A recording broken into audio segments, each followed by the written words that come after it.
El hombre eterno. Gilbert Keith Chesterton. Introducción.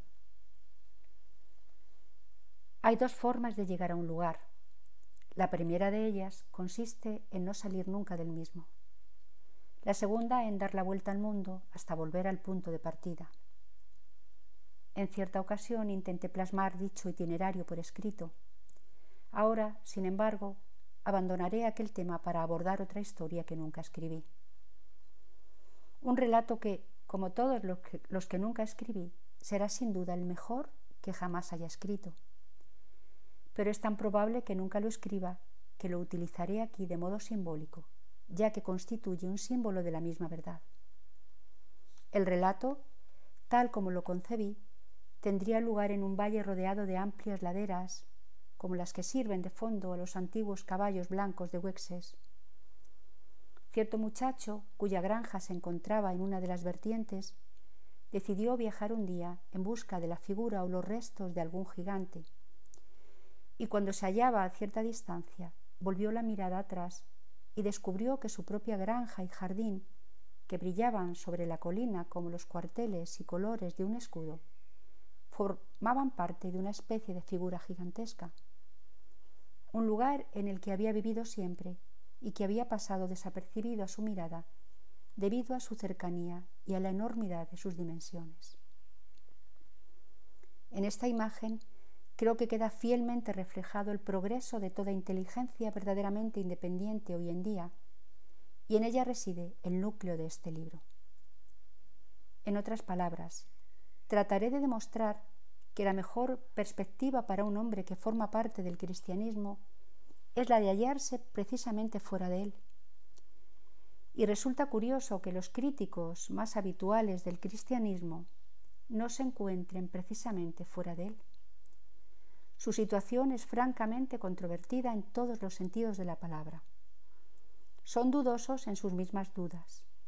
Su crítica adopta un tono inquisitorial con la carencia de oportunidad y falta de luces que caracterizan al impertinente, creando de esta forma tópicos generales y anticlericales que acaban convertidos en sal para todos los platos. Se quejarán de que los sacerdotes se visten como tales, como si la gente fuera más libre si toda la policía vistiera de paisano.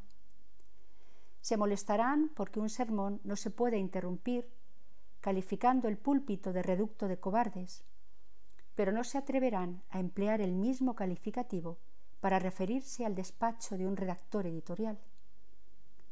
Tan injusto es emplear dicho calificativo para los periodistas como para los sacerdotes. Pero en honor a la verdad, sería más propio aplicarlo a los primeros. El clérigo se muestra en persona y se le podría abroncar fácilmente en cuanto saliera de la iglesia. El periodista, en cambio, oculta incluso su nombre, de forma que nadie lo puede censurar. Los periodistas escriben cartas y artículos tediosos e insustanciales comentando por qué las iglesias se encuentran vacías, pero ni siquiera se dignan comprobar si realmente lo están o cuáles se ajustan a sus críticas. Sus matizaciones son más insulsas y hueras que las del más insípido clérigo de una obra teatral en 3 actos, por lo que cualquiera se sentiría inclinado a confortarles con las palabras que utiliza el clérigo de las Bad Ballads. No tienes la cabeza tan vacía como la de Hopley Porter. De la misma manera podríamos decir al clérigo más humilde: no tienes la cabeza tan hueca como la del ciudadano medio, el pensador políticamente correcto, o la de cualquiera de sus críticos en los periódicos, pues ellos mismos no tienen ni la más remota idea de lo que buscan, y mucho menos de lo que tú puedes ofrecerles. En cualquier momento se revolverán y acusarán a la Iglesia de no haber impedido la guerra, cosa que ni ellos mismos intentaron impedir, ni nadie en ningún momento se declaró capaz de impedir, a no ser algunos integrantes de aquella misma escuela de escépticos cosmopolitas y progresistas que son los principales enemigos de la Iglesia. Este mundo anticlerical y agnóstico era el que andaba siempre profetizando el advenimiento de la paz universal. El mismo mundo que se avergonzó o debería haberse avergonzado y afligido ante el advenimiento de la guerra universal. En cuanto a la opinión general de que la Iglesia se vio desacreditada por la guerra, podrían decir también que el arca de Noé se desacreditó por el diluvio. Cuando el mundo se equivoca, prueba más bien que la Iglesia tiene razón. La Iglesia se ve justificada no por el hecho de que sus hijos no pequen, sino precisamente porque lo hacen. Pero la actitud de aquellos frente a la tradición religiosa es de permanente animadversión. El muchacho que vive en las tierras de su padre o se aleja de ellas lo suficiente para verlas en conjunto ve las cosas con claridad. Pero estas personas se encuentran en un lugar intermedio, ocultas en un valle desde el que no aciertan a distinguir las cumbres que tienen por delante ni las que se encuentran a su espalda. Están atrapados en la penumbra de la controversia cristiana. No pueden ser cristianos y no pueden dejar de ser anticristianos. El único aire que respiran es un aire de rebeldía, de obstinación, de crítica mezquina. Viven todavía a la sombra de la fe y han perdido su luz. La cercanía de nuestro hogar espiritual es la mejor condición para amarlo. Después de esta, la posición más saludable es estar lo suficientemente lejos como para no odiarlo. En estas páginas pretendo demostrar que mientras que el mejor juez del cristianismo es un cristiano, el siguiente mejor juez será algo más parecido a un seguidor de Confucio. El peor juez de todos es el hombre que hoy día está más dispuesto a juzgar. El cristiano escasamente formado que gradualmente se convierte en agnóstico agresivo para terminar en una animadversión de la que nunca entendió el principio, frustrado por una especie de heredado aburrimiento hacia no se sabe qué y cansado ya de oír lo que nunca ha escuchado. No juzga el cristianismo serenamente como lo haría un seguidor de Confucio, no lo juzga como lo haría el confucianismo. No es capaz, con un esfuerzo de imaginación, de situar a la Iglesia Católica a miles de kilómetros en el lejano horizonte y juzgarla con tanta imparcialidad como se juzga una pagoda china. El gran San Francisco Javier, que estuvo a punto de lograr que la Iglesia emergiera en aquel lugar como una torre singular sobre las pagodas, vio parcialmente truncado su propósito ante la crítica de otros misioneros que acusaron a sus seguidores de representar a los 12 apóstoles con rasgos o vestidos orientales. Pero más vale imaginarlos así y considerarlos como tales que contemplarlos como ídolos sin vida, simples objetos expuestos a la violenta crítica de los iconoclastas o blanco perfecto para entretenimiento de adolescentes ociosos. Lo mejor sería verlo todo bajo el prisma de un antiguo culto asiático. Las mitras de los obispos, como los tocados que ornan la cabeza de unos misteriosos bonzos, los báculos episcopales como los bastones en forma de serpiente utilizados en algunas procesiones asiáticas, el libro de oraciones como el fantástico molino de oración oriental, o la cruz como un encorvado símbolo semejante a las vásticas. Así, al menos no perderíamos los nervios, por no decir la cabeza, como parecen perderlos algunos críticos escépticos. Su anticlericalismo se ha convertido en una atmósfera de negación y hostilidad de la que no pueden escapar. Frente a esa actitud, sería mejor considerar todo como algo perteneciente a otro continente o a otro planeta. Sería más filosófico mirar fríamente a los bonzos que permanecer eterna e insustancialmente quejándose de los obispos. Sería preferible caminar junto a una iglesia como si se tratara de una pagoda que quedar separado junto a la entrada, incapaz de entrar y ayudar o salir y olvidar.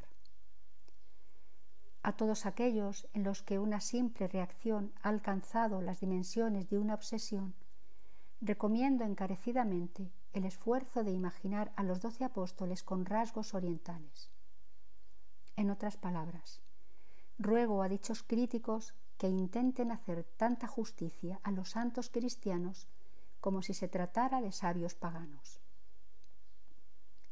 Pero con esto llegamos al punto final y de mayor importancia.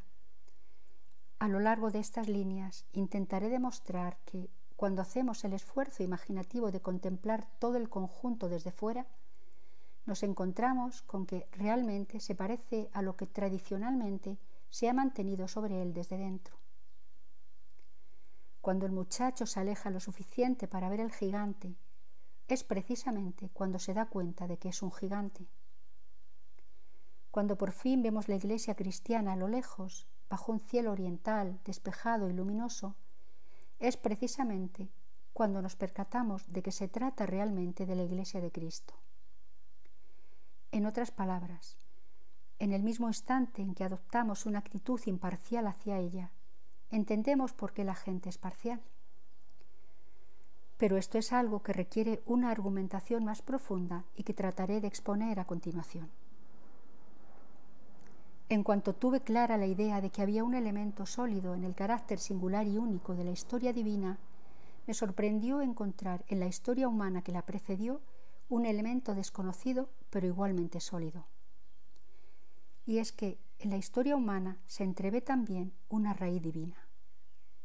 Así como la Iglesia, considerada imparcialmente, parece descollar frente a la dimensión religiosa común a toda la humanidad, el hombre destaca sobre el resto de la naturaleza. La mayor parte de la historia moderna, por lo que he podido observar, es conducida hacia una especie de sofisma. Primero se trata de suavizar la repentina transición del animal al hombre y a continuación la que se da entre paganismo y cristianismo. Ahora bien, cuanto mayor es el realismo con el que abordamos estas transiciones, mayor distancia se percibe entre los puntos en cuestión. Los críticos no son capaces de ver la separación, pues no aciertan a colocarse a suficiente distancia. No ven las cosas bajo una luz firme y por ello no son capaces de distinguir lo blanco de lo negro. Tienen una disposición agresiva y hostil que les lleva a defender que todo lo blanco es gris y lo negro no tan negro como lo pintan. No digo que no les falten razones para su actitud enconada o que en cierto modo su actitud no sea comprensible. Lo que está claro es que su postura no es en absoluto científica. Un iconoclasta puede indignarse con motivos fundados, pero no puede ser imparcial. Y es pura hipocresía pretender que el 90% de los mejores críticos evolucionistas y profesores de religión comparada sean absolutamente imparciales. ¿Por qué habrían de serlo en sentido estricto cuando todo el mundo se encuentra dividido entre la superstición o la creencia en un ser superior? No pretendo ser imparcial al sostener que el acto final de la fe determina la mente del hombre por el hecho de satisfacer su intelecto. Sin embargo, me atrevo a afirmar que soy bastante más imparcial que ellos, por cuanto puedo contar la historia con un derroche de imaginación igualmente equitativo para todas las partes, cosa que ellos no pueden hacer. Soy imparcial en el sentido de que me daría vergüenza decir acerca del Dalai Lama del Tíbet estupideces tales como las que ellos dicen acerca del Papa, o tener tan poca comprensión con Juliano el Apóstata como la que ellos tienen con la Iglesia de Cristo. No, ellos no son imparciales. Ni por casualidad son capaces de mantener un equilibrio entre la balanza de la historia y, sobre todo, nunca son imparciales al tratar de la evolución o de la transición mencionada. En todas sus críticas se insinúa la triste degradación del crepúsculo, porque creen que es el crepúsculo de los dioses.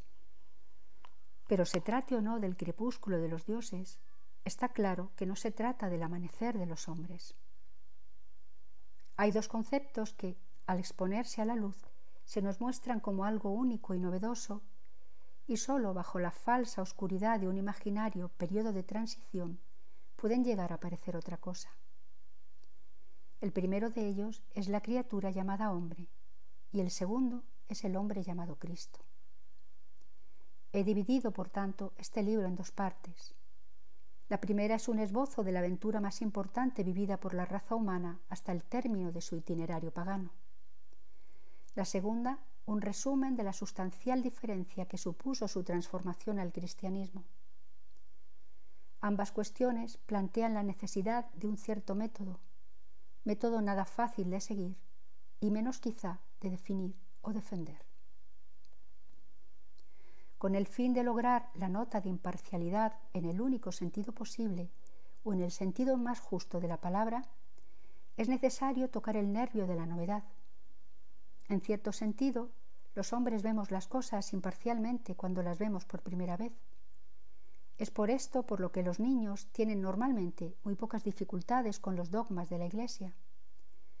Pero el carácter eminentemente práctico de la Iglesia, abierto a la reflexión y la discusión, se plantea necesariamente como un tema más apropiado para adultos que para niños. Por su propia naturaleza, ha de darse en la Iglesia mucha tradición, familiaridad e incluso rutina. Y mientras se acepten con sinceridad sus fundamentos, esta será la condición más saludable. Pero cuando sus fundamentos se ponen en duda, como en el momento actual, hay que intentar recuperar la inocencia y la capacidad de asombro de los niños, el inmaculado realismo y la objetividad de la inocencia. Si no fuéramos capaces de esto, al menos deberíamos intentar sacudirnos la rutina y tratar de ver las cosas como algo nuevo, aunque solo sea como algo no natural. Las cosas que resultan familiares por el afecto se desnaturalizan cuando la familiaridad engendra desprecio. Por ello, al abordar temas tan elevados como los que aquí se tocan, cualquiera que sea nuestro punto de vista, el desprecio debe considerarse equivocado. En realidad, al desprecio no deberíamos darle más mérito que el de la pura ilusión. Es necesario ejercitar la forma más elevada y abierta de imaginación, la que nos abre las puertas a la realidad presente a nuestros ojos. Para comprender adecuadamente este punto, lo mejor es utilizar un ejemplo de algo capaz de causarnos una impresión de natural belleza o magnificencia.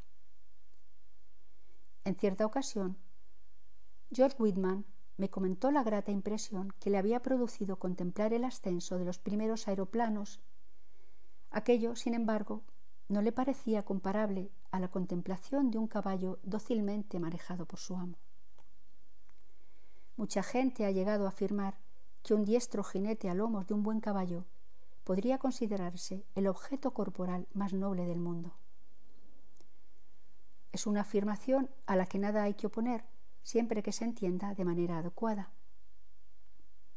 Y la mejor forma de comprobarlo es acudir a aquellas personas que tienen una relación más directa con los caballos. Cualquier muchacho que pueda recordar a su padre sobre un caballo, cabalgando con destreza y tratando de ganar su confianza, tendrá claro que es posible ganarse esa confianza y ser correspondido. Ese mismo muchacho sentirá una gran indignación al ver que se maltrata a los caballos, pues sabe cómo deben ser tratados, pero no le resultará raro ver un hombre montado a caballo. No atenderá a las razones del gran filósofo moderno tratando de convencerlo de que el caballo debería ir a horcajadas sobre el hombre. No seguirá los desvaríos pesimistas de Swift, ni dirá que los hombres deben ser despreciados como monos y los caballos adorados como dioses, y, formando hombre y caballo a sus ojos una imagen humana y civilizada, le será fácil, como lo fue en otros tiempos, imaginarlos juntos en una gesta heroica o fantástica, como la visión de San Jorge en las nubes. La fábula del caballo alado no le resultará completamente antinatural y entenderá por qué Ariosto colocó a muchos héroes cristianos sobre tan ligera cabalgadura, convirtiéndolos en jinetes celestes. Tan grande ha sido la estimación de los hombres por este animal que su nombre ha servido para nombrar a los caballeros y su raza para ensalzar la nobleza. Pero si un hombre cayera en un estado de ánimo que le impidiera asombrarse de esta manera, habríamos de buscar su curación justo en el extremo opuesto. Supongamos que su humor se tornara tan pesimista que, para él, una persona a caballo no significara más que un hombre sentado en una silla. La maravilla de la que hablaba Whitman la belleza del monumento ecuestre y del porte caballeresco podría volverse a sus ojos una mera convención, algo sin sustancia. Es posible que lo considerase sencillamente una moda actual o pasada, un tema de conversación agotado o erróneamente planteado, o quizá considerase un gran riesgo que su interés por los caballos pudiera derivar en afición por los mismos. En cualquier caso, en la condición en que se encuentra, no mostraría mayor interés por un caballo que por los arreos de una mula. La carga de su padre en balaclava le parecerá tan aburrida y ajada como los viejos retratos de familia. Las fotos no le dirán nada. El polvo contribuirá a su ceguera y, una vez cegado, ya no será capaz de ver ningún caballo o jinete, mientras no sea capaz de verlo en su conjunto como algo totalmente ajeno y fuera de lo normal. Volvamos los ojos momentáneamente al pasado. Cierto amanecer, de la oscuridad del bosque, surgen ante nosotros, con movimientos torpes pero acompasados, una de las más extrañas criaturas prehistóricas. Distinguimos, por vez primera, una cabeza menuda sobre un cuello largo y ancho, como el rostro de la gárgola que asoma sobre el canalón. Una poblada cresta se extiende sobre su pesado cuello como una barba en lugar equivocado. Sus patas, únicas y sólidas, le hacen distinguirse entre el abundante ganado. Ver así al caballo, como un monstruo de carácter único, no es mera fantasía verbal, pues en cierto modo es realmente único. Cuando lo vemos como lo vio el primer hombre, empezamos a tener cierta idea de lo que significaría la primera vez que el hombre montó sobre él. Podría resultarnos una imagen desagradable, pero no dejará de impresionarnos, y aquella minúscula criatura de 2 patas capaz de subir sobre él no nos dejará indiferentes. Por un camino más largo y irregular, volveremos a la misma maravilla de hombre y caballo. Y la maravilla será, si cabe, más maravillosa.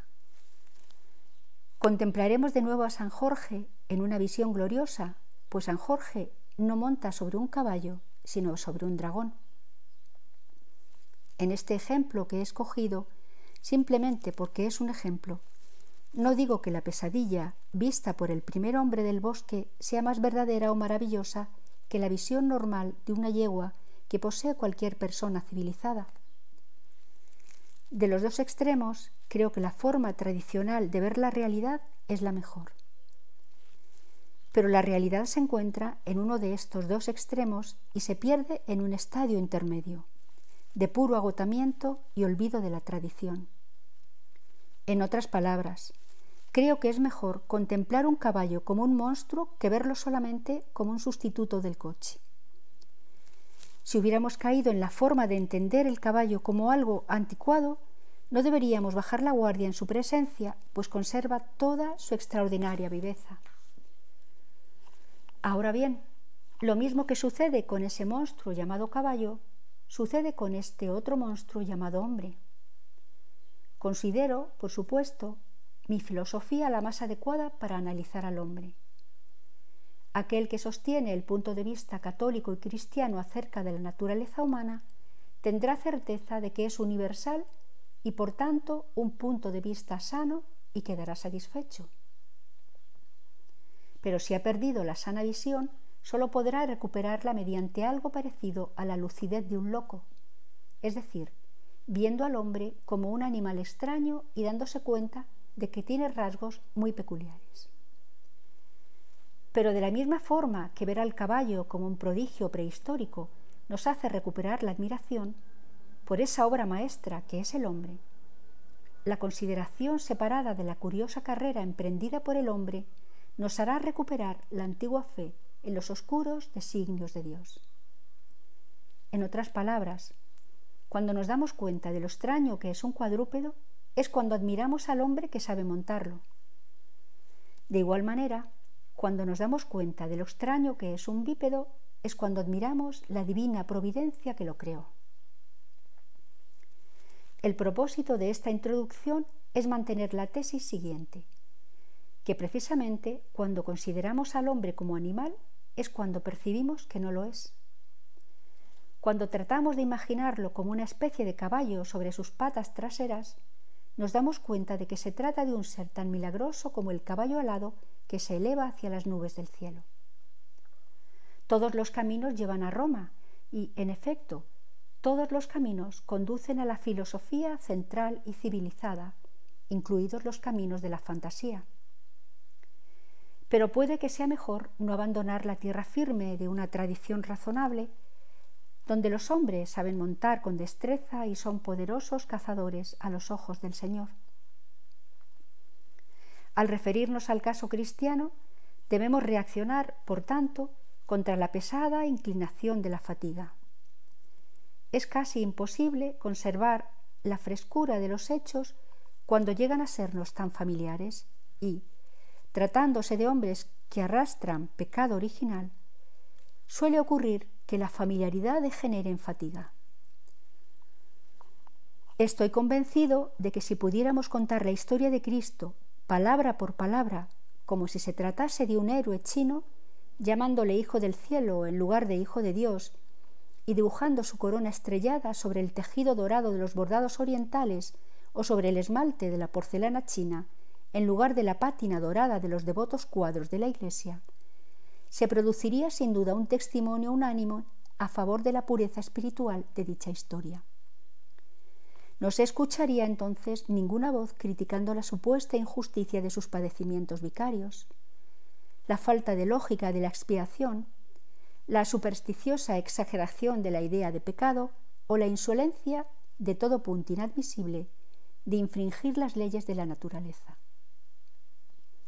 Nos resultaría admirable el espíritu caballeresco de la concepción china de un Dios que baja del cielo para luchar contra los dragones y salvar a los malvados de ser devorados por su propia falta y locura. Admiraríamos la sutileza de la concepción china de la vida, que percibe que toda humana imperfección es, sin duda, una imperfección clamorosa. Admiraríamos la sabiduría esotérica y superior de los chinos, que sostiene la existencia de leyes cósmicas superiores a las leyes que conocemos, de la misma forma que creemos a cualquier adivino que se acerca a nosotros y nos habla con el mismo estilo. Si el cristianismo fuera solo una nueva moda oriental, no se le haría nunca el reproche de ser una antigua fe y oriental. Y no es mi intención en este libro seguir el mencionado ejemplo de San Francisco Javier y convertir a los 12 apóstoles en mandarines, no tanto para hacerlos parecer nativos como para hacerlos parecer extranjeros. No es tampoco mi intención llevar a cabo lo que, en mi opinión, sería una broma de gran éxito: contar toda la historia del Evangelio y de la Iglesia en un escenario de pagodas y subrayar con humor maligno lo mucho que sería admirada bajo la apariencia de una historia pagana por aquellos mismos que la condenan como una historia cristiana. Pero me propongo buscar, en la medida de lo posible, la nota de lo nuevo y desconocido, por lo que el estilo, aun en temas tan profundos, puede algunas veces caer deliberadamente en lo grotesco y lo fantástico. Trataré de ayudar al lector a contemplar el cristianismo desde fuera, en una visión de conjunto, en contraste con el origen de otros elementos históricos. De igual forma, trataré de considerar la humanidad en su conjunto frente al origen de la misma naturaleza. Desde este punto de vista, nos encontraremos que ambos casos ofrecen desde su principio un elevado componente sobrenatural. No se funden con el resto, con los colores del impresionismo.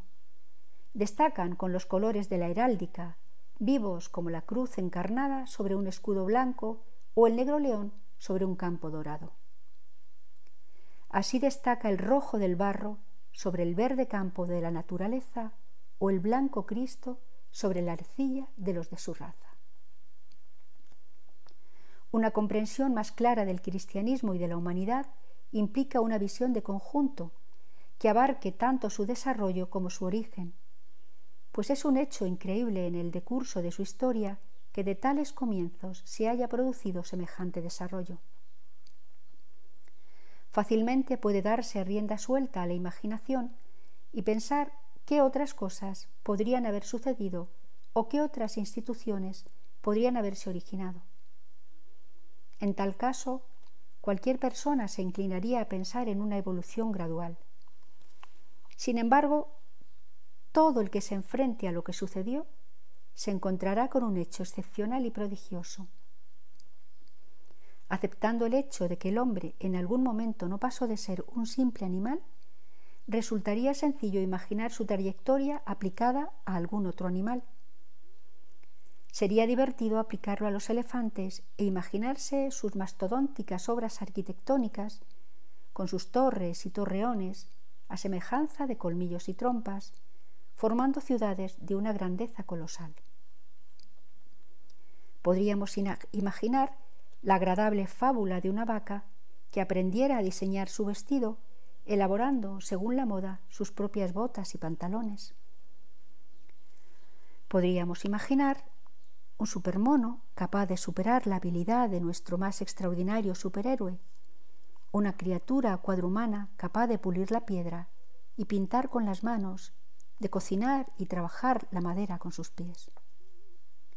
Sin embargo, si nos ceñimos a lo que sucedió, llegaremos a la conclusión de que el hombre se ha distanciado de cualquier otra criatura de forma astronómica y a la velocidad del rayo. De la misma forma, resultaría sencillo imaginarse a la Iglesia envuelta en el múltiple caos de supersticiones maniqueas o mitraicas, enredados en disputas y buscando aniquilarse unos a otros al final del imperio, y ver perecer finalmente a la Iglesia en el combate, cediendo su puesto a algún otro culto surgido por azar. Sin embargo, nos quedaríamos sorprendidos y un tanto perplejos al descubrir su presencia al cabo de 2000 años, atravesando velozmente todas las épocas como el rayo alado del pensamiento y del perenne entusiasmo. Un hecho sin parangón y de tanta novedad como el tiempo que lo separa del pasado. Fin de la introducción del Hombre Eterno, de Gilbert Keith Chesterton.